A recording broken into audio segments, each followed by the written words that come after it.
നമസ്കാരം. കന്യാസ്ത്രീകൾ ജയിലിൽ നിന്നും പുറത്തേക്ക് 9 ദിവസത്തിന് ശേഷം ജാമ്യം. എല്ലാവരും ആഗ്രഹിച്ച നിമിഷമെന്ന് നാനാതുറയിൽ നിന്നുമുള്ളവർ പ്രതികരിച്ചു. ജാമ്യം ലഭിച്ചത് താൽക്കാലിക ആശ്വാസം മാത്രം. കന്യാസ്ത്രീകളുടെ ഭാവി എന്നത് ചോദ്യചിഹ്നം മാത്രം. ടോപ് 10 ആരംഭിക്കുന്നു. ആദ്യം നോക്കാം 10 പ്രധാനപ്പെട്ട വാർത്തകൾ.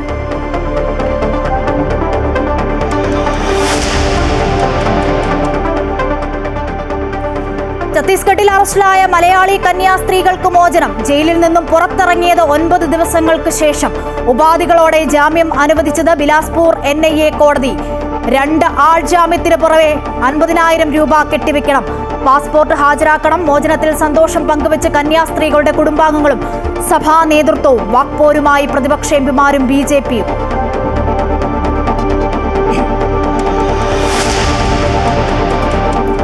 കേരള സർവകലാശാല സിൻഡിക്കേറ്റ് വൈസ് ചാൻസലർ പോര് കടുക്കുന്നു. സർവകലാശാല ആസ്ഥാനത്തെ സിൻഡിക്കേറ്റ് ഹാൾ VC പൂട്ടി. താൽക്കാലിക VCമാരെ നിയമിച്ച ഗവർണറുടെ നടപടിക്കെതിരെ സർക്കാർ സുപ്രീം കോടതിയിലേക്ക്. മന്ത്രിമാരായ P രാജീവും R ബിന്ദുവും നാളെ ഗവർണറെ കാണും.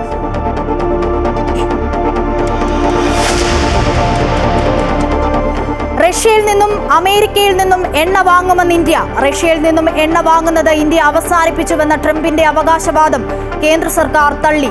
ഇന്ത്യയുടെ ബ്രഹ്മോസ് മിസൈലുകൾ പാകിസ്ഥാന്റെ ഉറക്കം കെടുത്തുന്നുവെന്ന് പ്രധാനമന്ത്രി നരേന്ദ്രമോദി. ജമ്മു കശ്മീരിലെ കുൽഗാമിൽ ഏറ്റുമുട്ടൽ. കൊടും ഭീകരനെ സൈന്യം വധിച്ചു.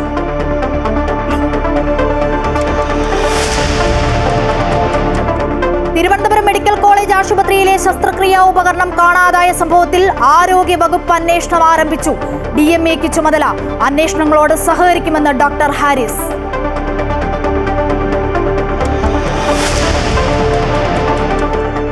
നിയമ നടപടി നേരിടുന്നതിനിടെ കോഴിക്കോട് സെൻട്രൽ മാർക്കറ്റ് പൊളിക്കാൻ കോർപ്പറേഷൻ തീരുമാനം. കേസിൽ വാദം കേൾക്കുന്നതുവരെ പൊളിക്കരുതെന്ന ഹൈക്കോടതി നിർദ്ദേശം ലംഘിച്ചാണ് നീക്കമെന്ന് പരാതി. കാലപ്പഴക്കമില്ലാത്ത കെട്ടിടം പൊളിക്കാൻ അനുവദിക്കില്ലെന്ന് കച്ചവടക്കാരും തൊഴിലാളികളും. Top 10 special.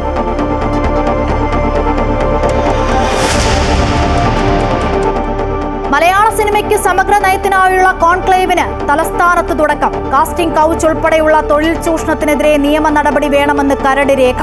സിനിമയിലെ അമിതമായ വയലൻസ് തെറ്റായ സന്ദേശം നൽകുമെന്ന് മുഖ്യമന്ത്രി. സിനിമാ മേഖലയിലെ പ്രശ്നങ്ങൾ കൂട്ടായ ചർച്ചയിലൂടെ പരിഹരിക്കാനാകുമെന്ന് മോഹൻലാൽ.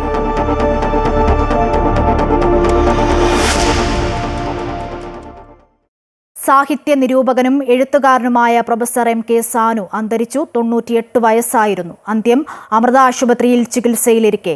സംസ്കാരം നാളെ വൈകിട്ട് 5-ന് രവിപുരം ശ്മശാനത്തിൽ. നടൻ കലാഭവൻ നവാസിന് വിട. ആലുവ സെൻട്രൽ ജുമാ മസ്ജിദിൽ ഖബറടക്കി.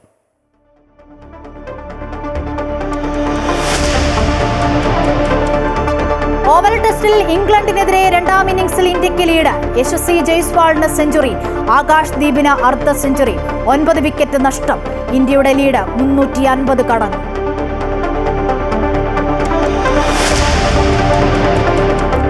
ബലാത്സംഗ കേസിൽ JDS മുൻ നേതാവ് പ്രജ്വൽ രേവണ്ണയ്ക്ക് ജീവപര്യന്തം. ഉത്തരവ് ബംഗളൂരുവിലെ ജനപ്രതിനിധികൾക്കായുള്ള പ്രത്യേക കോടതിയുടേത്.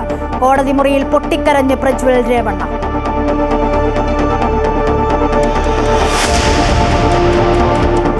Story of the day. കടൽ കടന്നെത്തിയ മധുരവുമായി ഒരു കേരള ഗ്രാമം. വാർത്തകൾ വിശദമായി സമഗ്രമായി നോക്കാം. ഛത്തീസ്ഗഡിൽ അറസ്റ്റിലായ കന്യാസ്ത്രീകൾ ജയിലിന് പുറത്തിറങ്ങി. ഉപാധികളോടെ ജാമ്യം ലഭിച്ചതിന് പിന്നാലെ 9 ദിവസത്തിന് ശേഷമാണ് കന്യാസ്ത്രീകൾ ജയിൽ മോചിതരായത്. കേരളത്തിൽ നിന്നുമുള്ള കോൺഗ്രസ്, ഇടത് MPമാരും MLAമാരും BJP നേതാക്കളും ജയിലിന് മുൻപിൽ കന്യാസ്ത്രീകളെ സ്വീകരിക്കുന്നതിനായി ബന്ധുക്കൾക്കും മറ്റ് കന്യാസ്ത്രീകൾക്കുമൊപ്പം നിലയുറപ്പിച്ചിരുന്നു. ഭരണഘടനാ അനുകൂല മുദ്രാവാക്യം മുഴക്കിയാണ് കന്യാസ്ത്രീമാരെ സ്വീകരിച്ചത്. മനുഷ്യക്കടത്തും മതപരിവർത്തനവും ആരോപിച്ചാണ് മലയാളി കന്യാസ്ത്രീകളെ അറസ്റ്റ് ചെയ്തത്. ബിലാസ്പൂർ NIA പ്രത്യേക കോടതിയാണ് ജാമ്യം അനുവദിച്ചത്. 9 ദിവസത്തിന് ശേഷമാണ് മോചനമാകുന്നത്. കസ്റ്റഡിയിൽ വിടേണ്ടതുണ്ടോ എന്ന കോടതിയുടെ ചോദ്യത്തിന് വേണ്ട എന്ന പ്രോസിക്യൂഷന്റെ മറുപടിയാണ് കന്യാസ്ത്രീകൾക്ക് ജാമ്യം അനുവദിക്കുന്നതിൽ നിർണായകമായത്. 2 ആൾ ജാമ്യം, ഒപ്പം 50,000 രൂപ കെട്ടിവെക്കുകയും വേണം. പാസ്പോർട്ടും കെട്ടിവെക്കണം. കഴിഞ്ഞ ദിവസം ജാമ്യത്തിനായി ഉന്നയിച്ച വാദങ്ങളെ പ്രോസിക്യൂഷൻ പൂർണ്ണമായി ഖണ്ഡിച്ചിരുന്നില്ല. സാങ്കേതികമായി മാത്രമാണ് സർക്കാർ ജാമ്യാപേക്ഷയെ എതിർത്തത്. കേസ് അന്വേഷണം പ്രാരംഭഘട്ടത്തിലാണെന്നും പ്രോസിക്യൂട്ടർ കോടതിയെ അറിയിച്ചിരുന്നു. അതേസമയം മനുഷ്യക്കടത്ത്, മതപരിവർത്തന കുറ്റങ്ങൾ നിലനിൽക്കില്ലെന്നായിരുന്നു കന്യാസ്ത്രീകൾക്ക് വേണ്ടി ഹാജരായ മുതിർന്ന അഭിഭാഷകൻ അമൃതോദാസ് വാദിച്ചത്. 5-ാമത്തെ വയസ്സിൽ മതപരിവർത്തകയാണ് യുവതി. ജോലിക്ക് കൊണ്ടുപോയതിന് പൂർണ്ണമായ രേഖകളുണ്ട്. അതുകൊണ്ട് തന്നെ ചുമത്തിയിരിക്കുന്നത് അടിസ്ഥാനമില്ലാത്ത കുറ്റമാണെന്നാണ് അഭിഭാഷകൻ അമൃതോദാസ് കോടതിയെ ബോധിപ്പിച്ചത്. അസീസി സിസ്റ്റേഴ്സ് സന്യാസിനി സമൂഹത്തിലെ അംഗങ്ങളായ സിസ്റ്റർ വന്ദന ഫ്രാൻസിസ്, സിസ്റ്റർ പ്രീതി മേരി എന്നിവരെ ദുർഗിൽ വെച്ചായിരുന്നു മനുഷ്യക്കടത്തും മതപരിവർത്തനവും ആരോപിച്ച് പോലീസ് അറസ്റ്റ് ചെയ്തത്. ബജ്രംഗ് ദൾ പ്രവർത്തകർ നൽകിയ പരാതിയുടെ അടിസ്ഥാനത്തിലായിരുന്നു നടപടി. പെൺകുട്ടികളുടെ മാതാപിതാക്കളുടെ സമ്മതത്തോടെ സഭയുടെ ആശുപത്രികളിലേക്കും പള്ളിയിലേക്കും ജോലിക്ക് വേണ്ടി കൊണ്ടുപോവുകയാണെന്നും തിരിച്ചറിയൽ രേഖകളടക്കം തങ്ങളുടെ പക്കലുണ്ടെന്നും ഇവർ പോലീസിനെ അറിയിച്ചുവെങ്കിലും ബജ്രംഗ് ദൾ പ്രവർത്തകർ പ്രതിഷേധം കടുപ്പിക്കുകയായിരുന്നു. പിന്നാലെ റെയിൽവേ പോലീസ് ഇവരെ അറസ്റ്റ് ചെയ്ത് ലോക്കൽ പോലീസിന് കൈമാറി. 10 വർഷം വരെ തടവ് ശിക്ഷ കിട്ടാവുന്ന കുറ്റങ്ങൾ ചുമത്തിയാണ് FIR രജിസ്റ്റർ ചെയ്തത്. അറസ്റ്റിനു പിന്നാലെ വൻതോതിൽ പ്രതിഷേധങ്ങൾ കേരളത്തിലും രാജ്യതലസ്ഥാനത്തും ഉയർന്നിരുന്നു. പാർലമെന്റിനകത്തും പുറത്തും കോൺഗ്രസും CPM-ഉം പ്രതിഷേധം ഉയർത്തി. അതേസമയം ജാമ്യം കിട്ടിയാലും FIR റദ്ദാക്കുന്നതുവരെ പോരാട്ടം തുടരുമെന്ന് പ്രതിപക്ഷ MP-മാർ പ്രതികരിച്ചിട്ടുണ്ട്. News desk Amrita TV. കന്യാസ്ത്രീകൾക്ക് ജാമ്യം ലഭിച്ചതിൽ നന്ദി പറഞ്ഞു കുടുംബം. കേന്ദ്ര സംസ്ഥാന സർക്കാരുകൾക്ക് നന്ദി അറിയിച്ച് തൃശൂർ അതിരൂപത അധ്യക്ഷൻ മാർ ആൻഡ്രൂസ് താഴത്ത്. നിയമ പോരാട്ടത്തിന് പൂർണ്ണ പിന്തുണ നൽകുമെന്ന് VD സതീശൻ. ജാമ്യം ലഭിച്ചത് അറിഞ്ഞതോടെ ദുർഗ് ജയിലിന് മുൻപിൽ ജോൺ ബ്രിട്ടാസ് അടക്കമുള്ള ഇടത് നേതാക്കൾ മധുരം വിതരണം ചെയ്തു. കഴിഞ്ഞ 9 ദിവസമായി രാജ്യത്തിന്റെ വിവിധ കോണുകളിൽ നിന്ന് കന്യാസ്ത്രീകൾക്ക് പിന്തുണയുമായി നിരവധി പേരാണ് രംഗത്തെത്തിയത്. ബിലാസ്പൂർ NIA കോടതി ജാമ്യം നൽകിയപ്പോൾ കക്ഷിഭേദമന്യേ എല്ലാ രാഷ്ട്രീയക്കാരും മോചനത്തിന് സഹായിച്ചുവെന്നും കന്യാസ്ത്രീകൾക്കെതിരെ രജിസ്റ്റർ ചെയ്തിരിക്കുന്ന കുറ്റങ്ങൾ റദ്ദാക്കണമെന്നും സിസ്റ്റർമാരുടെ കുടുംബം ആവശ്യപ്പെട്ടു. ജാമ്യം ലഭിച്ചതിൽ കേന്ദ്ര സംസ്ഥാന സർക്കാരുകൾക്ക് തൃശൂർ അതിരൂപത അധ്യക്ഷൻ മാർ ആൻഡ്രൂസ് താഴത്ത് നന്ദി അറിയിച്ചു. ജാതിമത വ്യത്യാസമില്ലാതെ എല്ലാ മേഖലയിൽ നിന്നും പിന്തുണ കിട്ടിയെന്നും അദ്ദേഹം പറഞ്ഞു. ലോകത്തിലെ ഏറ്റവും നല്ല ഭരണഘടനകളൊന്നായ ഇന്ത്യയുടെ ഭരണഘടന പ്രകാരം നൽകപ്പെട്ടിട്ടുള്ള മതസ്വാതന്ത്ര്യവും ന്യൂനപക്ഷ അവകാശങ്ങളും അത് ധ്വംസിക്കപ്പെടരുത്. അത് സംരക്ഷിക്കപ്പെടാൻ തീർച്ചയായിട്ടും കേന്ദ്ര സംസ്ഥാന സർക്കാരുകൾ നടപടികൾ എടുക്കണം. ജാമ്യം എന്നത് കേസിലെ സ്വാഭാവിക നടപടി മാത്രമാണെന്നും കള്ളക്കേസ് റദ്ദാക്കുകയാണ് വേണ്ടതെന്നും ബെസേലിയോസ് മാർത്തോമ മാത്യൂസ് തൃതീയൻ കാതോലിക്ക ബാവ പറഞ്ഞു. കന്യാസ്ത്രീകളെ തടഞ്ഞുവെക്കുകയും പരസ്യ വിചാരണ നടത്തി ആക്രമിക്കുകയും ചെയ്ത തീവ്ര മതവാദികൾക്കെതിരെ കേസെടുക്കാൻ ഛത്തീസ്ഗഡ് സർക്കാർ തയ്യാറാകണമെന്നും കത്തോലിക്ക ബാവ ഫേസ്ബുക്ക് പോസ്റ്റിൽ കുറിച്ചു. ഛത്തീസ്ഗഡിൽ അറസ്റ്റിലായ കന്യാസ്ത്രീകൾക്ക് ജാമ്യം ലഭിച്ചതിൽ സന്തോഷമുണ്ടെന്ന് പറഞ്ഞ പ്രതിപക്ഷ നേതാവ് VD സതീശൻ BJP ദേശീയ സംസ്ഥാന നേതൃത്വങ്ങൾ പറഞ്ഞതിൽ പ്രസക്തിയില്ലെന്ന് വ്യക്തമാക്കി. വലിയ കൊലക്കുറ്റം ചെയ്ത ക്രിമിനലുകളെ പോലെയാണ് ഈ കന്യാസ്ത്രീമാരെ കുറിച്ച് ഇവര് പറഞ്ഞ് പരത്തിയിരുന്നത്. അപ്പോൾ BJPയുടെ സംസ്ഥാന നേതൃത്വം പറയുന്നതിനൊന്നും യാതൊരു പ്രസക്തിയില്ല. ദേശീയ നേതൃത്വം പറയുന്നതിനും ഒരു പ്രസക്തിയില്ല. അവരെല്ലാവരും ഇതിൽ കൂട്ടുനിൽക്കുകയായിരുന്നു. സംഘപരിവാറിന് ബജറംഗ് ദളിനെ നിയന്ത്രിക്കാൻ പറ്റുന്നില്ല. അവരുടെ ഗവൺമെന്റിനെ, ഛത്തീസ്ഗഡിലെ ഗവൺമെന്റിനെ നിയന്ത്രിക്കാൻ പറ്റുന്നില്ല. അപ്പൊ ഇത് ഇവരെല്ലാം അറിഞ്ഞുകൊണ്ട് തന്നെയാണ് ഇത് നടന്നത്. കന്യാസ്ത്രീകളുടെ ജാമ്യം താൽക്കാലിക ആശ്വാസമാണെന്ന് മന്ത്രി P. രാജീവ് പ്രതികരിച്ചു. ഭരണഘടനയ്ക്ക് നിരക്കാത്ത നിയമം നിലനിൽക്കുന്നുവെന്നും മൗലികാവകാശങ്ങൾക്ക് നേരെയുള്ള കടന്നുകയറ്റമാണിതെന്നും മന്ത്രി പ്രതികരിച്ചു. അങ്കമാലിയിൽ കന്യാസ്ത്രീയുടെ വീട് P. രാജീവ് സന്ദർശിച്ചു. വർഗീയവാദികൾ ഭരണം നടത്തുമ്പോൾ ന്യൂനപക്ഷങ്ങൾ ഏതെല്ലാം തരം പീഡനങ്ങൾ അനുഭവിക്കേണ്ടി വരും എന്നതിനുള്ള ഉദാഹരണമാണ് കന്യാസ്ത്രീകളുടെ അറസ്റ്റെന്ന് മന്ത്രി R. ബിന്ദു പ്രതികരിച്ചു.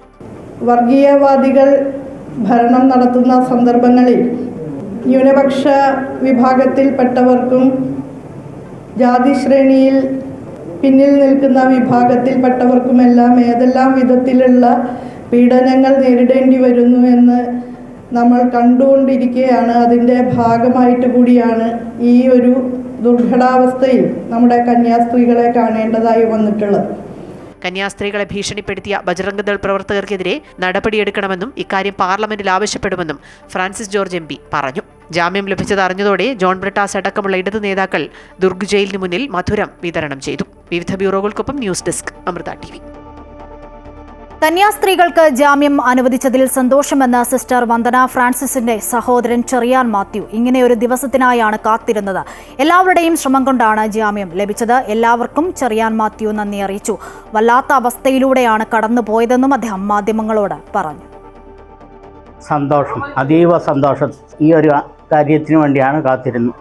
ആരുടെയെന്ന് എല്ലാവരും, എല്ലാ പാർട്ടികളും, കേരളത്തിലെ ജനങ്ങളിലും എല്ലാവരുടെയും ഒന്നായ ഇടപെടൽ കൊണ്ട് അവർക്ക് ജാമ്യം കിട്ടി.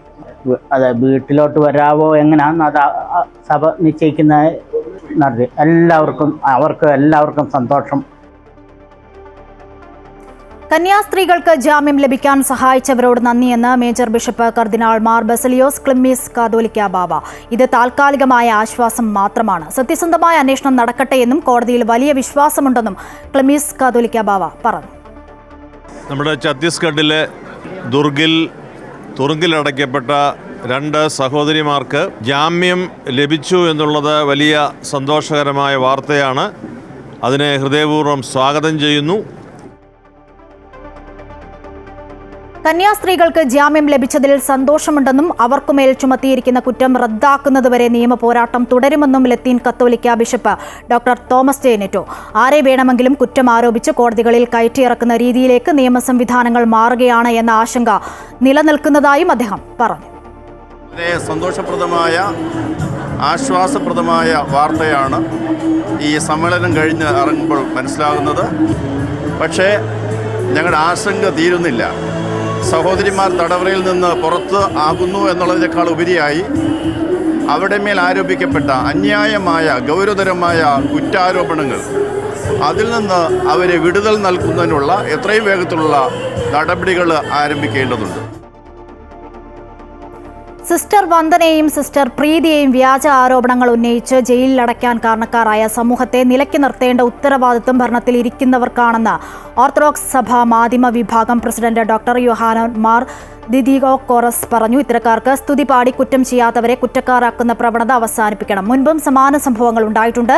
ഇനിയും ഇത്തരം സംഭവങ്ങൾ ആവർത്തിക്കപ്പെടുമെന്ന ആശങ്ക ന്യൂനപക്ഷങ്ങൾക്കും ക്രൈസ്തവ സഭയ്ക്കുമുണ്ടെന്നും ദിയസ്കോറസ് മെത്രോപൊലിത്ത പറഞ്ഞു. പ്രിയപ്പെട്ടവരെ, സിസ്റ്റർ പ്രീതിയുടെയും സിസ്റ്റർ വന്ദനയുടെയും ജയിൽ ജീവിതം അവസാനിപ്പിച്ചു എന്ന് കേൾക്കുന്നത് ആശ്വാസകരവും സന്തോഷകരവുമാണ്. മതേതര സമൂഹത്തോട് ചേർന്ന് മലങ്കര ഓർത്തഡോക്സ് സുറിയാനി സഭയും അത്യധികം സന്തോഷിക്കുന്നു. ഏവരുടെയും സന്തോഷത്തിൽ പങ്കുചേരുന്നു.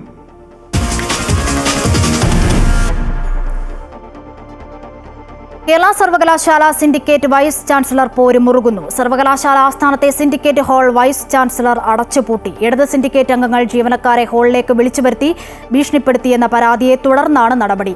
അതിനിടെ സർക്കാർ പട്ടിക തള്ളി. ഡിജിറ്റൽ സാങ്കേതിക സർവകലാശാലകളിൽ താൽക്കാലിക വിസിമാരെ നിയമിച്ച ഗവർണർ തീരുമാനം സുപ്രീം കോടതിയുടെ ശ്രദ്ധയിൽ കൊണ്ടുവരാനാണ് സർക്കാരിന്റെ തീരുമാനം. കേരള യൂണിവേഴ്സിറ്റിയിൽ ഇടത് സിൻഡിക്കേറ്റ് അംഗങ്ങൾ ജീവനക്കാരെ സിൻഡിക്കേറ്റ് ഹാളിൽ വിളിച്ചുവരുത്തി ഭീഷണിപ്പെടുത്തുകയും ഡിജിറ്റൽ ഫയൽ നീക്കം ഉൾപ്പെടെ വൈസ് ചാൻസലർ മോഹനൻ കുന്നുമ്മൽ നൽകിയ നിർദ്ദേശങ്ങൾ പാലിക്കരുതെന്നാവശ്യപ്പെടുകയും ചെയ്ത സാഹചര്യത്തിലാണ് സിൻഡിക്കേറ്റ് ഹാൾ വൈസ് ചാൻസലർ അടച്ചുപൂട്ടിയത്. CPI, കോൺഗ്രസ്, BJP സംഘടനകളിൽ ഉൾപ്പെട്ട ജീവനക്കാരാണ് വൈസ് ചാൻസലർക്ക് രേഖാമൂലം പരാതി നൽകിയത്. തന്റെ അനുമതിയില്ലാതെ ആരെയും പ്രവേശിപ്പിക്കേണ്ടെന്നും വൈസ് ചാൻസലർ അറിയിച്ചിട്ടുണ്ട്. രജിസ്ട്രാറിന്റെ താൽക്കാലിക ചുമതലയുള്ള മിനി കാപ്പനാണ് വൈസ് ചാൻസലർ നിർദ്ദേശം നൽകിയിരിക്കുന്നത്. ജീവനക്കാരെ ഭീഷണിപ്പെടുത്തിയ സംഭവത്തിൽ രജിസ്ട്രാർ മിനി കാപ്പൻ പോലീസിലും പരാതി നൽകിയിട്ടുണ്ട്. സിൻഡിക്കേറ്റ് ഹാൾ അടച്ചുപൂട്ടുകയാണെങ്കിൽ വൈസ് ചാൻസലറുടെ മുറിയും അടച്ചുപൂട്ടുമെന്ന് ഇടത് സിൻഡിക്കേറ്റ് അംഗങ്ങൾ നേരത്തെ അറിയിച്ചിരുന്നു. Registrar doctor S. അനിൽകുമാറിന്റെ സസ്പെൻഷൻ അംഗീകരിക്കാതെ സിൻഡിക്കേറ്റ് യോഗം ചേരില്ലെന്ന നിലപാടിൽ വൈസ് ചാൻസലർ തുടരുമ്പോഴാണ് സിൻഡിക്കേറ്റ് ഹാൾ കൂടി അടച്ചുപൂട്ടിയുള്ള VCയുടെ നടപടി. അതേസമയം സർക്കാരിന്റെ പാനൽ തള്ളി സാങ്കേതിക ഡിജിറ്റൽ സർവകലാശാലകളിൽ ഗവർണർ സ്വന്തം നിലയിൽ താൽക്കാലിക വൈസ് ചാൻസലർമാരെ നിയമിച്ചതിൽ സർക്കാരിന്റെ പ്രതിഷേധവും തുടരുകയാണ്. നിയമനം റദ്ദാക്കണമെന്ന് കാണിച്ച് മുഖ്യമന്ത്രി ഗവർണർക്ക് കത്ത് നൽകിയെങ്കിലും സുപ്രീം കോടതി വിധി അംഗീകരിച്ചാണ് നിയമനമെന്നാണ് രാജ്ഭവന്റെ വാദം. കേസ് ഈ മാസം 13 പരിഗണിക്കുമ്പോൾ ഇക്കാര്യം സുപ്രീം കോടതിയുടെ ശ്രദ്ധയിൽ കൊണ്ടുവരാനാണ് സർക്കാർ തീരുമാനം. അമൃത ന്യൂസ്, തിരുവനന്തപുരം.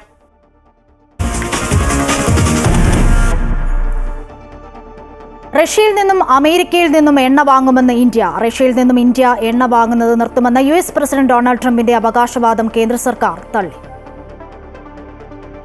റഷ്യയിൽ നിന്ന് ഇന്ത്യ എണ്ണ വാങ്ങുന്നത് നിർത്തുന്നു എന്ന റിപ്പോർട്ട് കേൾക്കുന്നുവെന്നും അത് ശരിയാണെങ്കിൽ നല്ല തീരുമാനമാണെന്നും അമേരിക്കൻ പ്രസിഡന്റ് ഡൊണാൾഡ് ട്രംപ്. എന്ത് സംഭവിക്കുമെന്ന് കാത്തിരുന്ന് കാണാമെന്നും ട്രംപ് മാധ്യമപ്രവർത്തകരോട് പറഞ്ഞു. ഇന്ത്യൻ ഉൽപ്പന്നങ്ങൾക്ക് 25% താരിഫ് ഏർപ്പെടുത്തിയതിന് പിന്നാലെയാണ് ട്രംപിന്റെ പുതിയ പ്രതികരണം.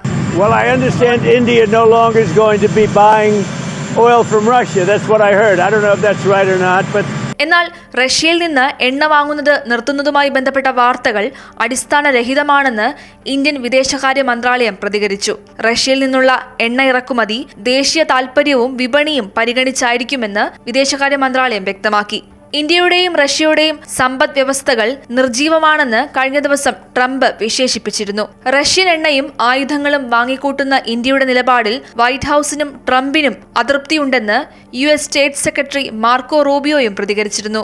റഷ്യയിൽ നിന്ന് എണ്ണ വാങ്ങുന്നതിന് പകരം കുറഞ്ഞ വിലയ്ക്ക് അമേരിക്ക എണ്ണ നൽകാമെന്ന് വ്യക്തമാക്കിയിരുന്നു. ഇതിന് പിന്നാലെയാണ് റഷ്യയിൽ നിന്നും അമേരിക്കയിൽ നിന്നും എണ്ണ വാങ്ങുമെന്ന് ഇന്ത്യ വ്യക്തമാക്കിയത്. News desk Amrita TV. ഇന്ത്യയുടെ ബ്രഹ്മോസ് മിസൈലുകൾ പാകിസ്ഥാന്റെ ഉറക്കം കെടുത്തുന്നുവെന്ന് പ്രധാനമന്ത്രി നരേന്ദ്രമോദി. ഇന്ത്യ തദ്ദേശീയമായി വികസിപ്പിച്ച ആയുധങ്ങളുടെ ശേഷി ഓപ്പറേഷൻ സിന്ദൂറിലൂടെ ലോകം കണ്ടുവെന്നും അദ്ദേഹം പറഞ്ഞു. ഉത്തർപ്രദേശിലെ വാരണാസിയിൽ വിവിധ വികസന പദ്ധതികൾ ഉദ്ഘാടനം ചെയ്ത് സംസാരിക്കുകയായിരുന്നു പ്രധാനമന്ത്രി. വോക്കൽ ഫോർ ലോക്കൽ എന്ന മന്ത്രം നാം സ്വീകരിക്കണം. മേക്ക് ഇൻ ഇന്ത്യ ഉൽപ്പന്നങ്ങൾക്ക് മുൻഗണന നൽകാൻ നമ്മൾ തയ്യാറാകണം. ഓരോ പൗരനും ഈ ഉത്തരവാദിത്വം ഗൗരവമായി എടുക്കണമെന്നും പ്രധാനമന്ത്രി പറഞ്ഞു. ആഗോളതലത്തിൽ അസ്ഥിരതയുടെ അന്തരീക്ഷമാണ് നിലനിൽക്കുന്നത്. ജാഗ്രത പാലിക്കേണ്ടത് അനിവാര്യമെന്നും പ്രധാനമന്ത്രി കൂട്ടിച്ചേർത്തു. കശ്മീരിലെ കുൽഗാമിൽ വെള്ളിയാഴ്ച രാത്രി മുതൽ സൈന്യവും ഭീകരരും തമ്മിൽ രൂക്ഷമായ ഏറ്റുമുട്ടൽ തുടരുകയാണ്. ഒരു ഭീകരരെ സൈന്യം വധിച്ചു. അഖൽ പ്രദേശത്താണ് സുരക്ഷാ സേനയും ഭീകരരും തമ്മിൽ ഏറ്റുമുട്ടൽ നടക്കുന്നത്. പ്രദേശത്ത് തീവ്രവാദികളെ കണ്ടതായി നാട്ടുകാർ അറിയിച്ചതിനെ തുടർന്നാണ് സുരക്ഷാ സേന സ്ഥലം വളഞ്ഞ് തിരച്ചിൽ ആരംഭിച്ചത്.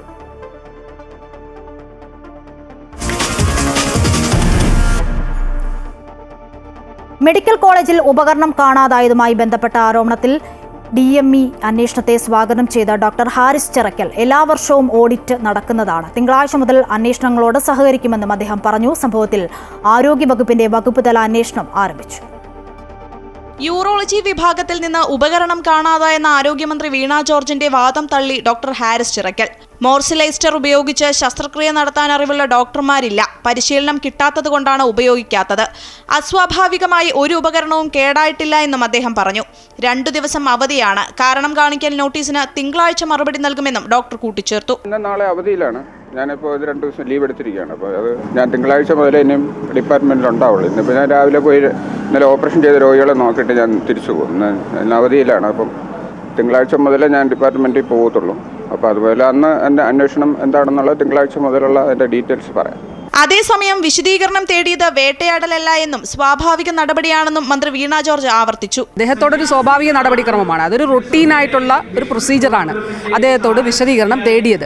യൂറോളജി വിഭാഗത്തിൽ നിന്ന് ഉപകരണങ്ങൾ കാണാതായ സംഭവത്തിൽ ആരോഗ്യവകുപ്പിന്റെ വകുപ്പ് തല അന്വേഷണ ചുമതല മെഡിക്കൽ വിദ്യാഭ്യാസ ഡയറക്ടർ വിശ്വനാഥിനാണ്. DMEയുടെ നേതൃത്വത്തിൽ ഉപകരണം കേടായതും കേടുവരുത്തിയതും അടക്കമുള്ള കാര്യങ്ങളാണ് അന്വേഷിക്കുക. Amrita news, Thiruvananthapuram.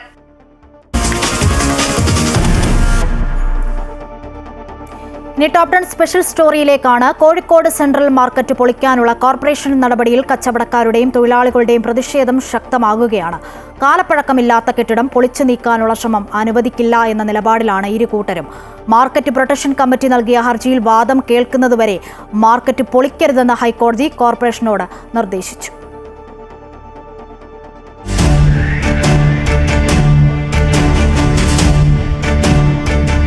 Kozhikode central market കെട്ടിടത്തിന് 20 വർഷത്തെ പഴക്കം മാത്രമാണുള്ളതെന്നും കെട്ടിടത്തിന് ബലക്ഷയമില്ലെന്നുമാണ് കച്ചവടക്കാരും തൊഴിലാളികളും പറയുന്നത്. അതുകൊണ്ട് തന്നെ കെട്ടിടം ഇപ്പോൾ പൊളിക്കേണ്ട ആവശ്യമില്ലെന്നും ഇവർ പറയുന്നു. ഒരു നോട്ടീസ് പോലും തങ്ങൾക്ക് നൽകാതെയാണ് കെട്ടിടം പൊളിച്ചു നീക്കാൻ കോർപ്പറേഷൻ ശ്രമിക്കുന്നതെന്നും ആരോപണമുണ്ട്. ഔദ്യോഗികമായിട്ട് നോട്ടീസ് തരണമല്ലോ. കോർപ്പറേഷൻ്റെ ഇത് വരുമ്പം ഒരു നോട്ടീസ് ഔദ്യോഗികമായിട്ട് കിട്ടിയാലല്ലേ കച്ചവടക്കാരെ അറിയുള്ളൂ. അങ്ങനെ ഇതിനു മുമ്പ് ഒരു 99 ഇതേപോലെ ഒരു പൊളിച്ചു മാറ്റൽ ഉണ്ടാകുന്ന സമയത്ത് ഞങ്ങൾക്ക് 3 പ്രാവശ്യം നോട്ടീസ് വന്നതാണ്. ഈ 2005 കംപ്ലീഷൻ കഴിഞ്ഞ് ഇപ്പോൾ 2025 20 വർഷം ആവുന്നേ ഉള്ളൂ. ഇപ്പോൾ വീണ്ടും ഒരു പൊളി എന്ന് പറഞ്ഞു കഴിഞ്ഞാൽ ഇത്രയും നല്ല ഒരു ഉറപ്പുള്ള മാർക്കറ്റ് വീണ്ടും പൊളിക്കുന്നത് ശരിക്കും പറഞ്ഞാൽ ജനങ്ങളെ നികുതി പണം കൊള്ളയടിക്കുക എന്ന് തന്നെ പറയാം. സെൻട്രൽ മാർക്കറ്റിൽ ജോലി ചെയ്യുന്ന മത്സ്യത്തൊഴിലാളികൾക്ക് തൊഴിൽ നഷ്ടപ്പെടുമോ എന്ന ആശങ്കയുമുണ്ട്. കെട്ടിടം പൊളിച്ചു നീക്കുമ്പോൾ കോർപ്പറേഷൻ താൽക്കാലികമായി ഇവർക്ക് കച്ചവടം ചെയ്യാൻ കണ്ടെത്തിയിരിക്കുന്നത് 50ഓളം സെന്റ് സ്ഥലം മാത്രമാണ്. 1 ഏക്കറിൽ കൂടുതൽ വരുന്ന മത്സ്യ മാർക്കറ്റ് എങ്ങനെ അവിടെ ഉൾക്കൊള്ളിക്കുമെന്നാണ് ഇവരുടെ ചോദ്യം. മാർക്കറ്റ് ഇത്രയും ജനങ്ങൾക്ക് ഇത്രയും കടകൾക്ക് എടുത്ത സ്ഥലമാണ് ഈ കാണുന്ന സ്ഥലം. 50 സെന്റ് സ്ഥലം. അവിടെ എത്ര തൊഴിലാളികളാണ് അവിടെ പോവുക? ആയിരക്കണക്കിന് കുടുംബങ്ങൾ ജീവിച്ചു പോകുന്നൊരു മേഖലയാണ്. ഇത്രയും കുടുംബങ്ങളെ വയ്യവലാക്കിയിട്ട് എന്ത് നേടാനാണ്? 20 കൊല്ലം പഴക്കമുള്ള മാർക്കറ്റ്, അതിന് 5 കോടി ചെലവഴിച്ച് നവീകരിച്ചാൽ ഈ മാർക്കറ്റ് പരിപൂർണ്ണ വൃത്തി രീതിയിൽ കൊണ്ടെടുക്കാം. മാർക്കറ്റിലെ കച്ചവടക്കാർക്കും തൊഴിലാളികൾക്കും പിന്തുണയുമായി നിരവധി രാഷ്ട്രീയ പാർട്ടികളും രംഗത്ത് വന്നിട്ടുണ്ട്. ഇവിടെ ഈ പൊളിക്കത്തക്ക രീതിയിലുള്ള എന്ത് വിഷയമാണ് ഉള്ളത് എന്നത് ഒരാൾക്കും പറയാനും കഴിയില്ല, കാണാനും കഴിയില്ല. ലക്ഷങ്ങൾ മുടക്കി പുതുക്കി പണിത 2-3 ബ്ലോക്കുകൾ ഇവിടെ നിലനിൽക്കുകയാണ്. അപ്പോൾ സ്വാഭാവികമായിട്ടും ഇവിടെ ജീവിക്കാൻ തൊഴിൽ ചെയ്യുന്ന തൊഴിലാളികൾ ഉൾപ്പെടെയുള്ള ആളുകളുടെ തൊഴിൽ പരിപൂർണമായും നഷ്ടപ്പെടുന്ന ഒരവസ്ഥാവിശേഷം ഇവിടെ ഉണ്ട്. 55 കോടി രൂപ ചെലവിൽ ഷോപ്പിംഗ് മാൾ രീതിയിൽ മാർക്കറ്റ് നിർമ്മിക്കാനാണ് കോർപ്പറേഷന്റെ തീരുമാനം. ഫിഷറീസ് വകുപ്പിലെ എഞ്ചിനീയറിംഗ് വിഭാഗത്തിന്റെ സാങ്കേതിക സഹായത്തോടെ 3 നിലകളിലായാണ് ഷോപ്പിംഗ് മാൾ നിർമ്മിക്കുക. ഏതായാലും കെട്ടിടം പൊളിക്കാനുള്ള നടപടിയുമായി കോർപ്പറേഷൻ മുന്നോട്ട് നീങ്ങുമ്പോൾ നിയമപരമായി അതിനെ നേരിടുകയാണ് സെൻട്രൽ മാർക്കറ്റിലെ കച്ചവടക്കാരും തൊഴിലാളികളും. സെൻട്രൽ മാർക്കറ്റ് കെട്ടിടം പൊളിച്ചു നീക്കാനുള്ള നടപടിയുമായി കോർപ്പറേഷൻ മുന്നോട്ട് പോകുമ്പോൾ കാലപ്പഴക്കം അധികമില്ലാത്ത കെട്ടിടം പൊളിച്ചു നീക്കേണ്ട ആവശ്യമില്ലെന്നും നവീകരണം മാത്രം മതിയെന്നുമാണ് കച്ചവടക്കാരുടെയും തൊഴിലാളികളുടെയും ആവശ്യം. ക്യാമറാമാൻ മനോജ് പേരാമ്പ്രയ്ക്കൊപ്പം വർഷ ഗിരീഷ്, അമൃത ന്യൂസ്, കോഴിക്കോട്. വികസനത്തിന്റെ ഭാഗമായാണ് കോഴിക്കോട് സെൻട്രൽ മാർക്കറ്റ് പൊളിച്ചുമാറ്റി നവീകരിക്കുന്നതെന്നും തൊഴിലാളികൾക്ക് തൊഴിൽ നഷ്ടപ്പെടില്ലെന്നും Kozhikode corporation mayor doctor Beena Philip പ്രതികരിച്ചു. അതിലേക്ക് ഇപ്പം നിങ്ങൾ പറയുമല്ലോ 20 കൊല്ലമായിട്ടേ ഉള്ളൂ അല്ലെങ്കിൽ 30 കൊല്ലമായിട്ടുള്ളൂ എന്ന് പറയുന്ന ഇപ്പോൾ ഉള്ള ആ ഒരു മാർക്കറ്റ് സത്യത്തിൽ ഈ കോഴിക്കോടിൻ്റെ വളർച്ചയിൽ അവിടെ വന്ന് കാണുന്ന ആൾക്ക് എന്തായിരിക്കും നമ്മളെക്കുറിച്ച് തോന്നുക? മോശം തോന്നും. അയ്യോ, കോഴിക്കോട് എല്ലാം നന്നായിട്ടും ഈ പ്രധാനപ്പെട്ട ഒരു മാർക്കറ്റാണല്ലോ നമ്മളെ സംബന്ധിച്ച്, നമ്മുടെ മീനും ഇറച്ചിയൊക്കെ വെക്കുന്ന മാർക്കറ്റ്. അതുകൊണ്ട് കേന്ദ്ര ഗവൺമെൻറ്റിൻ്റെ ഒരു ഫണ്ട് കേരളത്തിന് സംസ്ഥാനത്തിന് വന്നപ്പോൾ സ്വാഭാവികമായിട്ടും നമ്മളത് അന്വേഷിച്ചു നമുക്ക് തരണം എന്ന് പറയുകയും നമ്മുടെ മന്ത്രിമാർ 2 പേരും ആ സമയത്ത് സജി ചെറിയാൻ മിനിസ്റ്ററും അതുപോലെ നമ്മുടെ അബ്ദുറഹ്മാൻ മിനിസ്റ്ററും അവർ 2 പേരും താല്പര്യമെടുത്ത് നമുക്ക് വേണ്ടിയിട്ട് അവർ കാര്യം തരികയും, കാരണം നമുക്ക് അത്രയും ആവശ്യമുണ്ടായിരുന്നു കോഴിക്കോടിനെ സംബന്ധിച്ച്. അവിടെ ജോലി ചെയ്യുന്ന എല്ലാവരുടെയും ലിസ്റ്റ് നമ്മൾ എടുത്തിട്ടുണ്ട്. എന്തിനാ അവിടെ ഇരുന്ന് കച്ചവടം ചെയ്യുന്നവരുടെ പോലും ലിസ്റ്റ് നമ്മൾ എടുത്തിട്ടുണ്ട്. അവർക്ക് എല്ലാവർക്കും വേണ്ടി അവരെന്തൊക്കെ കാര്യങ്ങൾ പറഞ്ഞു അത് മനസ്സിലാക്കി നമ്മളും അവരും കൂടി എത്ര പ്രാവശ്യം ചർച്ച നടത്തിയതാണ് ഈ മുറിയിൽ തന്നെ ഇരുന്നിട്ട്. അവരുടെ എല്ലാ പരാതിയും കേട്ട് അവരുടെ പരാതിക്ക് അനുസൃതമായിട്ടുള്ള എല്ലാ നടപടികളും നമ്മൾ സ്വീകരിച്ചു എന്ന് അവർക്ക് ബോധ്യമുണ്ട്. പിന്നെ രാഷ്ട്രീയ കേരളമല്ലേ, ഇങ്ങനെയൊക്കെ പറയണ്ടേ എന്തെങ്കിലും. വാർത്തയുടെ വിവരങ്ങൾ കോഴിക്കോട് നിന്നും വർഷ നൽകും. വർഷ, വികസനത്തിന്റെ ഭാഗമെന്നാണ് മേയർ പറയുന്നത്. പക്ഷേ അത് കച്ചവടക്കാരെ അറിയിക്കുക, അവരെ അത് ബോധ്യപ്പെടുത്തേണ്ടത് അനിവാര്യമാണ്. കോർപ്പറേഷൻ അവർക്കൊരു നോട്ടീസ് പോലും നൽകിയിട്ടില്ല എന്നതും ശ്രദ്ധേയമാണ്. വർഷ, ഈ സെൻട്രൽ മാർക്കറ്റ് പൊളിക്കുന്നതുമായി ബന്ധപ്പെട്ട് തങ്ങൾക്ക് ഒരു വിധത്തിലുള്ള അറിയിപ്പോ നോട്ടീസോ ലഭിച്ചിട്ടില്ല എന്നാണ് ഇവിടെയുള്ള കച്ചവടക്കാരും അതേപോലെ തൊഴിലാളികളും പറയുന്നത്. മുൻപ്, അതായത് 20 വർഷങ്ങൾക്ക് മുമ്പ് ഇതേപോലെ കെട്ടിടം പൊളിച്ച് പുതുക്കി പണിയുമ്പോൾ അന്നെല്ലാം അറിയിപ്പ് ലഭിച്ചിരുന്നു. എന്നാൽ ഇപ്രാവശ്യം അതുപോലുള്ള യാതൊരു അറിയിപ്പും തങ്ങൾക്ക് ലഭിച്ചിട്ടില്ല എന്നുള്ളതാണ് ഇവർ ഉന്നയിക്കുന്ന ഏറ്റവും പ്രധാനപ്പെട്ട കാര്യം. മറ്റൊരു പ്രധാനപ്പെട്ട ഇവരുടെ ആരോപണമെന്ന് പറയുന്നത് 20 വർഷം മാത്രം പഴക്കമുള്ള ഈ കെട്ടിടത്തിന് അധികം മറ്റ് ബലക്ഷയമോ ഒന്നും തന്നെയില്ല. അത്തരമൊരു കെട്ടിടം എന്തിനാണ് ഇത്ര ധൃതിപ്പെട്ട് പൊളിച്ചു നീക്കുന്നത് എന്നുള്ളതാണ് ഇവിടെ തൊഴിലാളികളും കച്ചവടക്കാരും പ്രധാനമായും മുന്നോട്ട് വെക്കുന്ന ചോദ്യം. ഇക്കാര്യങ്ങളൊന്നും ഇവരെ ബോധ്യപ്പെടുത്താൻ വേണ്ടി കോർപ്പറേഷന് കഴിഞ്ഞിട്ടില്ല എന്ന് വേണം മനസ്സിലാക്കാൻ. പലതവണ ചർച്ചകൾ നടത്തിയെന്നാണ് കോർപ്പറേഷൻ പറയുന്നത്. എന്നാൽ അത്തരത്തിലുള്ള ചർച്ചകൾ തങ്ങളുമായി നടത്തിയിട്ടില്ലെന്നും തങ്ങളെ ബോധ്യപ്പെടുത്താൻ കഴിഞ്ഞിട്ടില്ലെന്നുമുള്ളതാണ് സെൻട്രൽ മാർക്കറ്റിലെ കച്ചവടക്കാരും അതേപോലെ തൊഴിലാളികളും പറയുന്നത്. ഈ കെട്ടിടം നവീകരിച്ചു കഴിഞ്ഞാൽ പിന്നെ എങ്ങനെയായിരിക്കും തങ്ങളുടെ കടകൾ ഉണ്ടാകുക, എവിടെയായിരിക്കും തുടങ്ങിയ കാര്യങ്ങളെല്ലാം ഇവർക്ക് സംശയമുണ്ട്. ഇതെല്ലാം വളരെ ബോധ്യപ്പെടുത്തേണ്ടതുണ്ട്. നിലവിൽ എന്തായാലും പ്രതിഷേധവുമായി മുന്നോട്ട് പോകുക തന്നെയാണ് കച്ചവടക്കാർ. മറ്റൊരു യാതൊരുവിധ ഒത്തുതീർപ്പിനോട് തയ്യാറല്ല എന്ന് വേണം ഇതിൽ നിന്ന് മനസ്സിലാക്കാൻ. സംസ്ഥാന സിനിമാ നയം രൂപീകരിക്കുന്നതിന്റെ ഭാഗമായി സിനിമാ കോൺക്ലേവിന് തലസ്ഥാനത്ത് തുടക്കം. മുഖ്യമന്ത്രി പിണറായി വിജയൻ ഉദ്ഘാടനം ചെയ്തു. മോഹൻലാൽ, സുഹാസിനി, വെട്രിമാരൻ, റസൂൽ പൂക്കട്ടി ഉൾപ്പെടെയുള്ളവർ പങ്കെടുത്തു. സിനിമയിലെ അമിതമായ വയലൻസ് സമൂഹത്തിന് തെറ്റായ സന്ദേശം നൽകുമെന്ന് മുഖ്യമന്ത്രി. കേരള സ്റ്റോറിക്ക് ദേശീയ പുരസ്കാരം ലഭിച്ചതിലും വേദിയിൽ വിമർശനം മുഖ്യമന്ത്രി ഉന്നയിച്ചു. കൂട്ടായ ചർച്ചകളിലൂടെ മലയാള സിനിമാ മേഖല നേരിടുന്ന പ്രശ്നങ്ങൾ പരിഹരിക്കാനാകുമെന്ന് മോഹൻലാൽ ചൂണ്ടിക്കാട്ടി. മലയാള സിനിമയിൽ വിവിധ മേഖലകളിൽ നേരിടുന്ന തൊഴിൽ ചൂഷണം ഉൾപ്പെടെയുള്ള പ്രശ്നങ്ങൾക്ക് ഒരു സമഗ്ര സിനിമാ നയത്തിലൂടെ പരിഹാരമുണ്ടാക്കാനാണ് സർക്കാർ ശ്രമിക്കുന്നത്. ഇതിന്റെ ഭാഗമായി സാംസ്കാരിക വകുപ്പും ചലച്ചിത്ര അക്കാദമിയും ചേർന്ന് സംഘടിപ്പിക്കുന്ന സിനിമാ നയരൂപീകരണ കോൺക്ലേവിനാണ് ഇപ്പോൾ തുടക്കമായിരിക്കുന്നത്. നിയമസഭയിലെ ശങ്കരനാരായണൻ തമ്പി ഹാളിൽ നടക്കുന്ന കോൺക്ലേവ് മുഖ്യമന്ത്രി ക്ലാപ്പ് ബോർഡ് അടിച്ച് ഉദ്ഘാടനം ചെയ്തു. മോഹൻലാൽ, സുഹാസിനി എന്നിവർ ഉദ്ഘാടന ചടങ്ങിൽ മുഖ്യ അതിഥികളായിരുന്നു. മലയാള സിനിമയെ രാജ്യത്തിനകത്തും പുറത്തും നെറുകയിലെത്തിക്കുന്നതിൽ പങ്കുവഹിച്ച ചലച്ചിത്ര രംഗത്തെ പ്രതിഭകൾ ഉൾപ്പെടെ 500ഓളം പേർ പാനലിസ്റ്റുകളായും ഡെലിഗേറ്റുകളായും പങ്കെടുക്കുന്നു. സമഗ്ര ചലച്ചിത്ര നയം രൂപീകരിക്കുന്ന സിനിമാ കോൺക്ലേവ് മലയാള സിനിമയുടെ നിർണായക ചുവടുവയ്പ്പാണെന്ന് മുഖ്യമന്ത്രി പറഞ്ഞു. കേരള സ്റ്റോറിക്ക് ദേശീയ പുരസ്കാരം ലഭിച്ചതിനെ വേദിയിൽ മുഖ്യമന്ത്രി നിശിതമായി വിമർശിച്ചു. കേരളത്തിന്റെ മതനിരപേക്ഷ പാരമ്പര്യത്തെ അപമാനിക്കുന്നതും കേരളത്തെ ലോകസമക്ഷം അപകീർത്തിപ്പെടുത്തി അവതരിപ്പിക്കുന്നതുമായ ഒരു ചലച്ചിത്രമാണ് അംഗീകരിക്കപ്പെട്ടത്. ഇത് തീർത്തും ദൗർഭാഗ്യകരമാണ്. ഒപ്പം സിനിമയിലെ പ്രമേയങ്ങളിൽ കടന്നുകൂടിയിട്ടുള്ള വയലൻസും ലഹരി ഉപയോഗത്തെ പ്രോത്സാഹിപ്പിക്കുന്ന തരത്തിലുള്ള പ്രവണതകളും സമൂഹത്തിന് തെറ്റായ സന്ദേശം നൽകുമെന്നും മുഖ്യമന്ത്രി വിമർശിച്ചു. സിനിമാ സംഘടനകളിലുള്ളവർ പരസ്പരമുള്ള ഈഗോ അവസാനിപ്പിച്ച് ഒരുമിച്ച് നിന്നാൽ മാത്രമേ ഇൻഡസ്ട്രി നിലനിൽപ്പുള്ളൂ എന്നതും മുഖ്യമന്ത്രി ഓർമ്മിപ്പിച്ചു. കൂട്ടായ ചർച്ചകളിലൂടെ മലയാള സിനിമാ മേഖല നേരിടുന്ന പ്രശ്നങ്ങൾ പരിഹരിക്കാനാകുമെന്ന് മോഹൻലാൽ ചൂണ്ടിക്കാട്ടി. കാലത്തിലെ മാറ്റങ്ങൾക്കനുസരിച്ചുള്ള പരിഷ്കാരങ്ങളുടെയും നവീകരണങ്ങളുടെയും കാര്യത്തിൽ ചില പരിമിതികൾ ഉണ്ടാവാം. അവ കൂട്ടായ ചർച്ചകളിലൂടെ തിരുത്താനും പരിഹരിക്കാനാവുമെന്നാണ് എൻ്റെ ഉത്തമ വിശ്വാസം. കേരളം ദൈവത്തിന്റെ സ്വന്തം നാട് എന്ന പോലെ മലയാള സിനിമയും ദൈവത്തിൻ്റെതാണെന്ന് സുഹാസിനി പറഞ്ഞു. ദൈവത്തിന്റെ ലോകമാണ്, ദേശമാണ് കേരളം എന്ന്.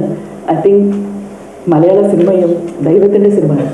മോഹൻലാൽ, സുഹാസിനി, റസൂൽ പുക്കട്ടി, വെട്രിമാരൻ, കൈതപ്രം ദാമോദരൻ നമ്പൂതിരി തുടങ്ങിയവരെ മുഖ്യമന്ത്രി പൊന്നാട അണിയിച്ച് ആദരിച്ചു. അമൃത ന്യൂസ്, തിരുവനന്തപുരം.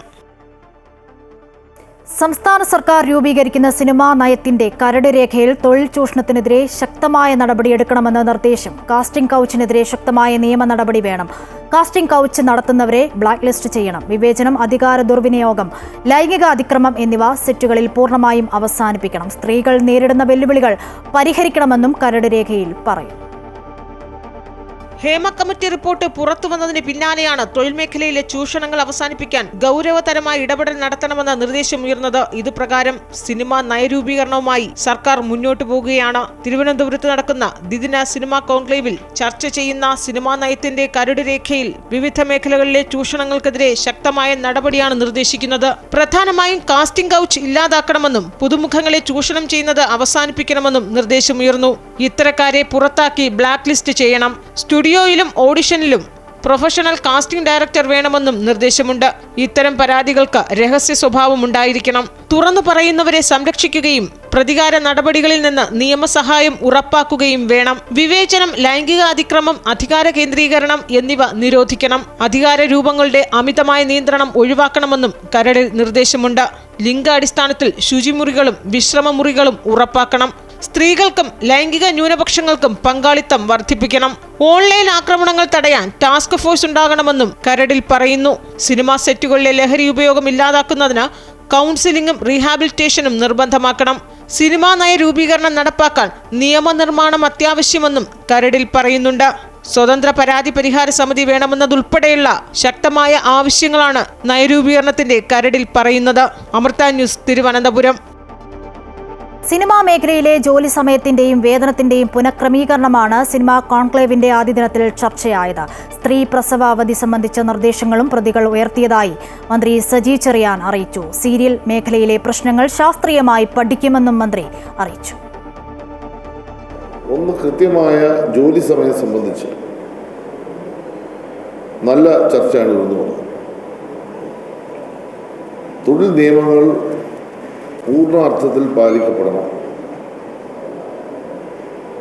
പാലിക്കപ്പെടുക മാത്രമല്ല, അധികരിച്ചു വരുന്ന ജോലി അത് കണക്കാക്കിയിട്ടുള്ള അധിക വേതനം നൽകുന്നത് സംബന്ധിച്ചുള്ള ചർച്ച കൊണ്ടുപോകും.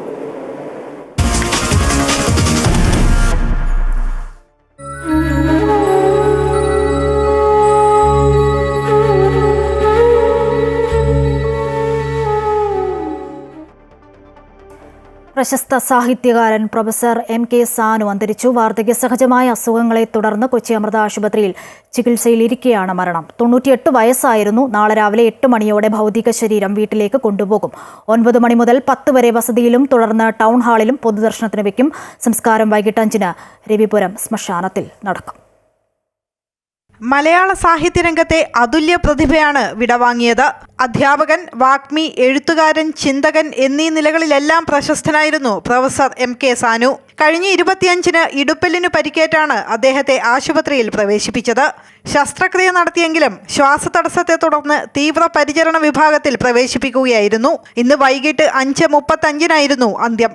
രാത്രി 8 മണി മുതൽ അമൃത ആശുപത്രിയിൽ ഭൗതിക ശരീരം പൊതുദർശനത്തിന് വച്ചു. കേന്ദ്രമന്ത്രി സുരേഷ് ഗോപി, വ്യവസായ മന്ത്രി P Rajeev, justice Devan Ramachandran, Hibi Eden MP തുടങ്ങി രാഷ്ട്രീയ, സാമൂഹ്യ, സാംസ്കാരിക രംഗത്തെ പ്രമുഖർ അമൃത ആശുപത്രിയിലെത്തി സാനു മാസ്റ്റർക്ക് അന്തിമോപചാരം അർപ്പിച്ചു. ഭൗതിക ശരീരം നാളെ രാവിലെ 8-ന് അദ്ദേഹത്തിന്റെ വീടായ കൊച്ചി കാരിക്കാമുറി സന്ധ്യയിലെത്തിക്കും. രാവിലെ 10 മണി മുതൽ എറണാകുളം ടൗൺ ഹാളിലും ഭൗതിക ശരീരം പൊതുദർശനത്തിന് വയ്ക്കും. വൈകിട്ട് 5-ന് രവിപുരം ശ്മശാനത്തിലാണ് സംസ്കാരം. അമൃത ന്യൂസ്, കൊച്ചി. നടൻ കലാഭവൻ നവാസിന് വിട. ആലുവ സെൻട്രൽ ജുമാ മസ്ജിദിലായിരുന്നു ഖബറടക്കം. കണ്ണീരോടെയാണ് സിനിമാ ലോകവും ബന്ധുക്കളും നവാസിന് വിട നൽകിയത്. ഇന്നലെ രാത്രിയാണ് ചോറ്റാനിക്കരയിലെ ഒരു ഹോട്ടലിൽ നവാസിനെ മരിച്ച നിലയിൽ കണ്ടെത്തിയത്. പ്രകമ്പനം എന്ന സിനിമയുടെ ഷൂട്ടിംഗുമായി ബന്ധപ്പെട്ട് കഴിഞ്ഞ കുറച്ച് ദിവസങ്ങളായി ഹോട്ടലിൽ താമസിച്ചു വരികയായിരുന്നു നവാസ്. ഹൃദയാഘാതം മൂലമാണ് മരണമെന്നാണ് പോസ്റ്റ്മോർട്ടം റിപ്പോർട്ട്. ഇതിനു മുൻപും ഹൃദയാഘാതമുണ്ടായതായും പോസ്റ്റ്മോർട്ടം റിപ്പോർട്ടിൽ കണ്ടെത്തിയിട്ടുണ്ട്.